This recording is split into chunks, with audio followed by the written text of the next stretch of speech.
Bismillahirrahmanirrahim. Assalamualaikum warahmatullahi wabarakatuh. Pertama dan utama sekali, marilah kita ucapkan puji dan syukur atas kehadiran Allah Subhanahu wa Ta'ala yang telah melimpahkan rahmat dan karunia-Nya kepada kita semua, sehingga kita diberikan kesehatan pada saat sekarang ini. Salawat beringkang salam tidak lupa pula kita hadiahkan kepada pucuk pimpinan umat Islam sedunia, yakninya Nabi besar Muhammad SAW dengan hantaran kata Allahumma sholli ala Muhammad wa ala ali Muhammad. Baiklah, yang sama-sama kita hormati yaitu Ibu Dr. Irma Wita MSI dan teman-teman yang sedang menyaksikan video kami saat ini. Kami dari kelompok 7 yang beranggotakan saya sendiri dan itu Gina De Aulia, NIM 2100549 dan rekan saya Genta Dwi Sukma, NIM 2100548. Judul materi kelompok kami adalah Difusi Inovasi sebagai Upaya Mempercepat Pembangunan. Baiklah, tanpa berlama-lama, tanpa memperpanjang kata mukadimah, langsung saja penyampaian materi pertama yang akan disampaikan oleh rekan saya, Genta. Kepada Genta, dipersilakan.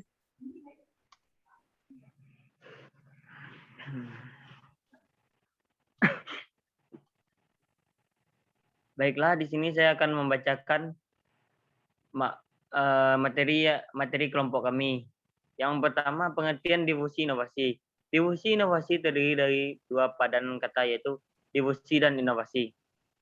Roger pada tahun 1995 dalam Schiffman dan Canuck pada tahun 2010 mengidentifikasi difusi sebagai proses di mana suatu inovasi dikomunikasikan melalui saluran tertentu dalam jangka waktu tertentu di antara para anggota suatu sistem sosial. Di samping itu, difusi juga dapat dianggap sebagai suatu jenis pembaharuan sosial, yaitu suatu proses perubahan yang terdiri dalam struktur dan fungsi sistem sosial.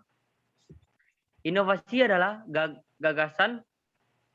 suatu gagasan, praktek, atau benda yang dianggap atau dirasa baru oleh individu, kelompok, masyarakat. Ungkapan dianggap atau dirasa baru terhadap satu ide, praktek, atau benda oleh sebagian orang. Belum tentu juga pada sebagian yang lain.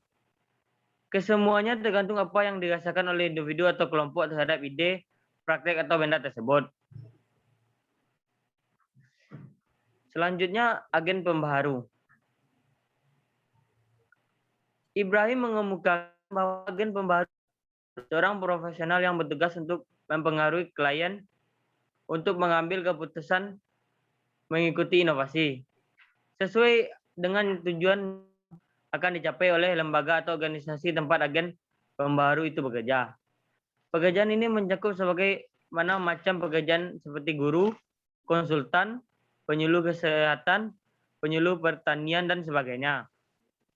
Semua agen pembaharu bertugas membuat jalinan komunikasi antara pengusaha pembaharuan dengan sistem klien.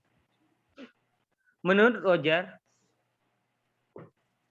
dalam kebanyakan kasus agen pembaharu berusaha untuk mengamankan adopsi ide-ide baru, tetapi dia juga dapat mencoba untuk memperlambat proses difusi dan mencegah adopsi inovasi tertentu.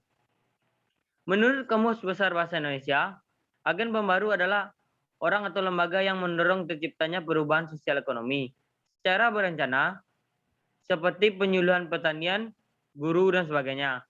Berdasarkan pendapat di atas, dapat disimpulkan bahwa agen pembaharu merupakan seorang profesional yang bertugas mempengaruhi klien untuk menerima inovasi sesuai dengan tujuan yang diinginkan oleh pengusaha pembaharuan guna mendorong terciptanya perubahan sosial secara berencana. Selanjutnya, fungsi dan tugas agen pembaharu. Yang pertama, fungsi agen pembaharu. Fungsi utama agen pembaharu adalah sebagai penghubung antara pengusaha pembaharu dengan klien. Tujuan agar inovasi dapat diterima atau diterapkan oleh klien sesuai dengan keinginan pengusaha pembaharu. Kunci keberhasilan diterimanya inovasi oleh klien terutama terletak pada komunikasi antara agen pembaharu dengan klien. Jika komunikasi lancar dan efektif, proses penerimaan inovasi akan lebih cepat dan makin mendekati tercapainya tujuan yang diinginkan. Sebaliknya, jika komunikasi terhambat, makin tipis harapan diterimanya inovasi. Oleh karena itu, tugas utama yang harus dilakukan agen pembaharu adalah memantapkan hubungan dengan klien. Kemantapan hubungan antara agen pembaharu dengan klien, maka komunikasi akan lebih lancar. Selanjutnya, tugas-tugas agen pembaharu yang pertama membangkitkan kebutuhan untuk berubah. Untuk membantu klien agar mereka sadar akan perlunya perubahan, agen pembaharu memulai dengan mengemukakan berbagai masalah yang ada, membantu menemukan masalah yang penting dan mendesak, serta meyakinkan klien bahwa mereka mampu memecahkan masalah tersebut. Yang kedua, memantapkan hubungan pertukaran informasi. Agen pembaharu harus segera membina hubungan yang lebih akrab dengan klien. Agen pembaharu dapat meningkatkan hubungan yang lebih baik kepada klien dengan cara menumbuhkan kepercayaan klien pada kemampuannya. Yang selanjutnya, mendiagnosa masalah yang dihadapi. Diagnosa agen pembaharu harus meninjau situasi dengan penuh empati. Agen pembaharu melihat masalah dengan kacamata klien. Artinya kesimpulan diagnosa harus berdasarkan analisis situasi dan psikologi klien, bukan berdasarkan pandangan pribadi agen pembaharu. Selanjutnya, tugas agen pembaharu yang keempat adalah membangkitkan kemampuan klien untuk berubah. Bertugas untuk mencari cara memotivasi dan menarik perhatian agar klien timbul kemauannya untuk berubah atau membuka dirinya untuk menerima inovasi. Namun demikian, cara yang digunakan harus tetap berorientasi pada klien. Artinya, berpusat pada kebutuhan klien yang terlalu menonjolkan inovasi. Selanjutnya, mewujudkan kemauan dalam perubahan. Agen pembaharu berusaha untuk mempengaruhi tingkah laku klien dengan persetujuan dan berdasarkan kebutuhan klien. Jadi jangan memaksa. Di mana komunikasi interpersonal akan lebih efektif kalau dilakukan antara teman yang dekat dan sangat bermanfaat. Kalau dimanfaatkan pada tahap persuasi dan tahap keputusan inovasi. Yang selanjutnya, yang keenam, menjaga kestabilan penerimaan inovasi dan mencegah tidak berkelanjutannya inovasi. Agen pembaharu harus menjaga kestabilan penerimaan inovasi dan dengan cara penguatan kepada klien yang telah menetapkan inovasi. Perubahan tingkah laku yang sudah sesuai dengan inovasi dijaga dan jangan sampai berubah kembali pada keadaan sebelum adanya inovasi. Selanjutnya, yang ketujuh, mengakhiri hubungan ketergantungan. Tujuan akhir tugas agen pembaharu adalah dapat menumbuhkan kesadaran untuk berubah dan kemampuan untuk merubah dirinya sebagai anggota sistem sosial yang selalu mendapatkan tantangan kemajuan zaman. Agen pembaharu harus berusaha mengubah posisi klien dari ikatan percaya pada kemampuan agen pembaharu menjadi bebas dan percaya kepada kemampuan sendiri. Baiklah, sampai di sini pembacaan materi yang saya berikan. Saya kembalikan kepada rekan saya, Agina. Baiklah, terima kasih kepada Genta. Selanjutnya penyampaian materi berikutnya yang akan saya sampaikan yaitu tentang faktor-faktor keberhasilan agen pembaharu. Faktor-faktor keberhasilan agen pembaharu yang pertama yaitu usaha agen pembaharu. Cara untuk mengetahui kegigihan usaha agen pembaharu yaitu jumlah klien yang dihubungi untuk berkomunikasi, banyaknya waktu yang digunakan untuk berpartisipasi di desa tempat tinggal klien dibandingkan dengan waktu di kantor atau di rumahnya sendiri, banyaknya keaktifan yang dilakukan dalam proses inovasi, ketepatan dalam memilih waktu dan berkomunikasi dengan klien, dan sebagainya. Yang kedua yaitu orientasi pada klien. Agen pembaharu harus bisa mempertanggungjawabkan pekerjaannya, keadaan pengusaha pembaharu dan ia juga harus bekerja sama untuk memenuhi kebutuhan klien. Jika agen pembaharu mampu untuk mengambil kebijakan dengan cara lebih berorientasi pada klien, maka agen pembaharu akan berhasil melaksanakan tugasnya. Jadi, agen pembaharu harus menunjukkan keakrabannya pada klien dan memperhatikan kebutuhan klien supaya mendapatkan kepercayaan yang tinggi dari klien. Yang ketiga yaitu sesuai dengan kebutuhan klien. Menurut Roger, salah satu tugas agen pembaru yang sangat penting dan sukar melaksanakannya ialah mendiagnosa kebutuhan klien. Banyak terbukti usaha difusi inovasi gagal karena tidak mendasarkan kebutuhan klien, tetapi lebih mengutamakan pada target sesuai dengan kehendak pengusaha pembaruan. Yang keempat yaitu empati. Seperti yang kita ketahui bahwa empati dapat mempengaruhi efektivitas komunikasi. Komunikasi efektif inilah yang dapat mempercepat diterimanya inovasi.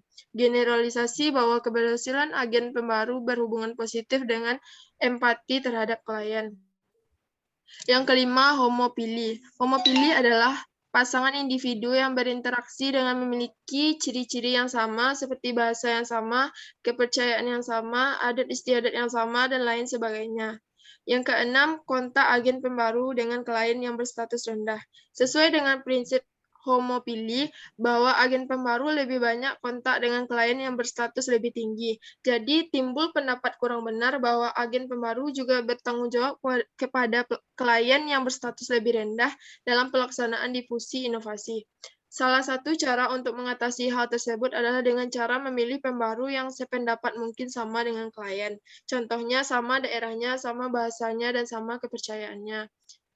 Faktor-faktor keberhasilan yang ketujuh yaitu pembantu para profesional. Pembantu para profesional adalah orang yang bertugas membantu agen pembaru agar terjadi kontak dengan klien berstatus lebih rendah.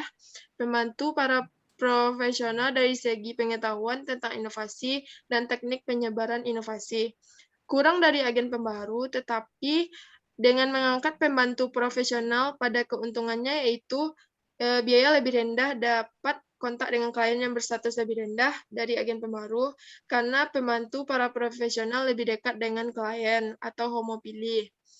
Yang kedelapan, kepercayaan klien terhadap agen pembaru atau credibility.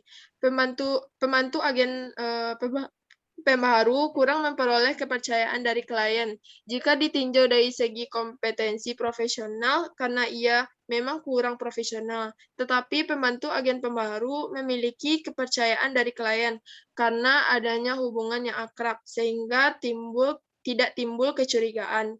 Klien percaya pada pembantu agen pembaru karena keyakinannya akan membawa kebaikan pada dirinya, yang disebut kepercayaan keselamatan atau self-credibility.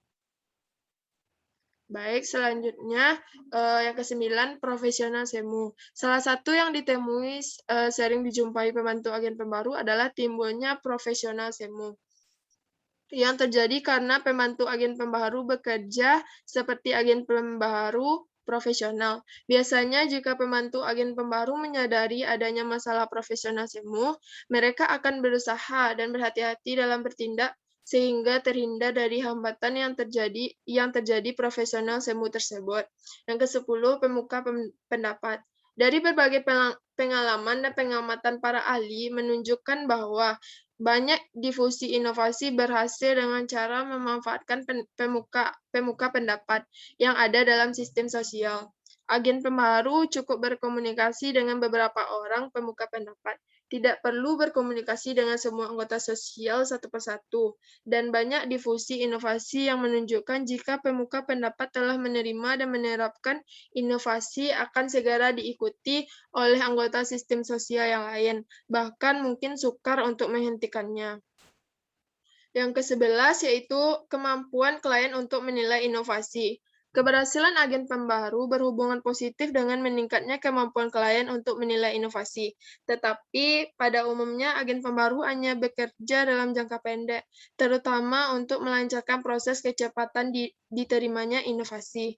Kesadaran dan kemauan memperbaharui diri dengan percaya kepada kemampuan sendiri menjadi tujuan dari pengusaha pembaharuan. Sedangkan secara sadar yang dapat dicapai tergantung pada usaha agen pembaharu tersebut.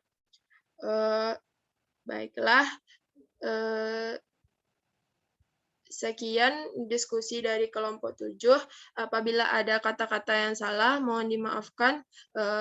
Kami akhiri dengan Assalamualaikum warahmatullahi wabarakatuh.